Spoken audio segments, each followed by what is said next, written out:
In alphabetical order, our first finalist is Dice Omino, designed by Mark Kratz. This is Dominion Bridge Company by Scott Preston. Farm to Table from Danielle Wong. Headway from Chris Cooke. TheRatHole.ca.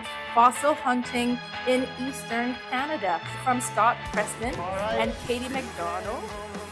Ladies and gentlemen, it is my pleasure to announce the 2026 Canadian Game Design Award winner, Chris Cooke, Headway.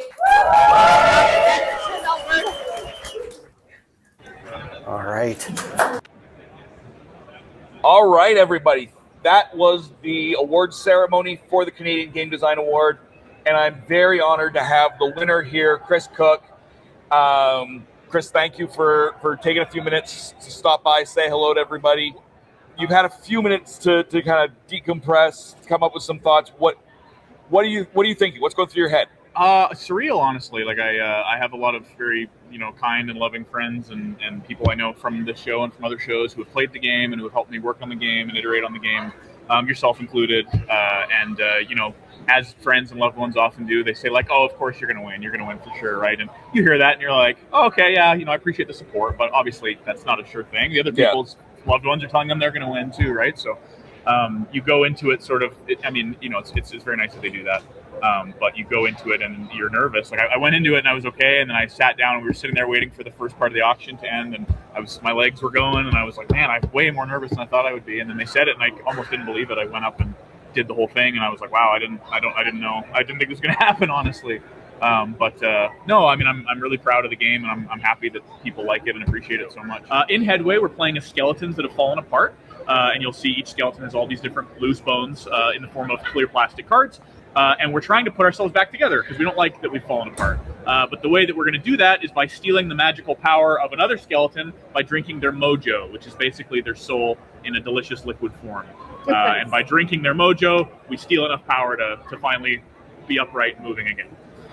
So what's really cool about this game is that I call it a strategic card overlapping game. But what's unique is that there's no board or grid in this game. It's a totally free-form game. So the cards can go anywhere, and they can be oriented, rotated, placed however you'd like. The only restrictions are usually based around what other cards they're overlapping. So most of the game will be each player creating these weird sort of paths of bones in an effort to make a road that their skull can follow to get to another player's mojo while they block. Because only the skull can drink the mojo. Exactly. You only win if your skull overlaps the other player's mojo. So the first player to overlap a mojo with their skull wins.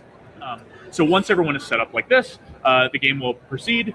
Everyone takes one action at a time until somebody's won the game. On a player's turn, they're going to pick one of their cards, and they're either going to shift it, which is a generic move that any of their cards can do, or they're going to use the chosen card's special ability, and each bone will have its own special ability, which I'll cover in a second.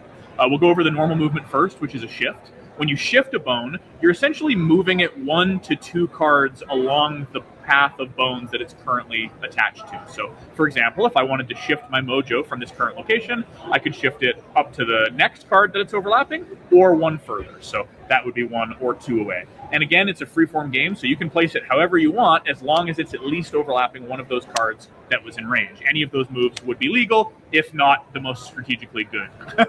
Right. Moving your mojo up first turn is probably the worst move you could possibly make. But yeah, any of your cards can shift. That's the generic move that's always available to you. But you don't have to shift. Instead, you could choose to use one of the bone's special abilities. The skull special is called a roll. Your skull can roll and allow it to travel really far, much farther than normal cards. And when you roll your skull, you get to shift it any number of times in the same turn. What that means is you do a shift like normal. So, for example, I could go, okay, I want to move my skull 1 to 2 over to the rib cage, for example.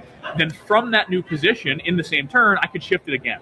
So I could go, 1, 2 to right here.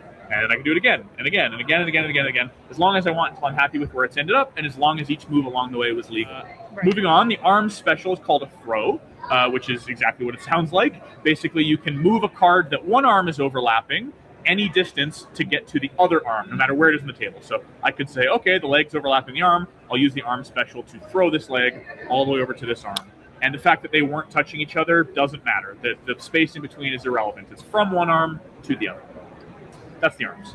The ribcage special is called Recall, and it lets you teleport one of your bones from anywhere on the table back to the ribcage. So for example, let's say through the course of play, I'd left my arm loose over here and I decide I don't want my arm to be there anymore. That's not useful. I could spend my next turn going, oh, I'm going to recall that to my ribs. And no matter where it was, it just comes back as long as it's overlapping my ribs. Yes. Lastly, the legs. Their special is called a walk. And when you walk your legs, you get to shift them both in the same turn, one after the other. So you do one regular shift as if it was the only card you were moving. For example, I could shift my leg one further like that. And then in the same turn, I can now shift the other leg, and maybe I want to bring it back like this or something like that. 2 independent shifts. The legs do not have to be together, but they can if you want. If you really want, your legs can like walk around the table together like this, and that's totally fine.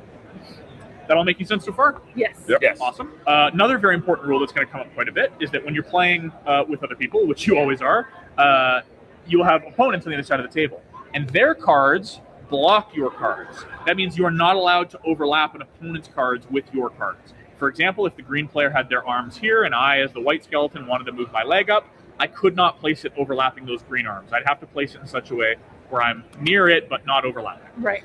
There is one very important exception to that, and it's a big part of the game, which is that like body parts can overlap opponent cards.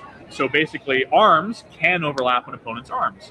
Your opponent's head could overlap your head, etc. So that's a way you can get through people without having to go all the way around them. Yes. This doesn't stop these cards from doing what they normally do. You can still move them out of there. They can still use their special ability. Other cards can still move through them as long as there's a location for them to sit legally. It's just a way, again, to get through. Congratulations to Chris Cooke and Headway. Thank you to FallCon and Canadian Game Design Awards for having me out. Thank you to Mel's Board Game Room for joining me on the stream this weekend. And we will see you soon. Until next time, good gaming and goodbye.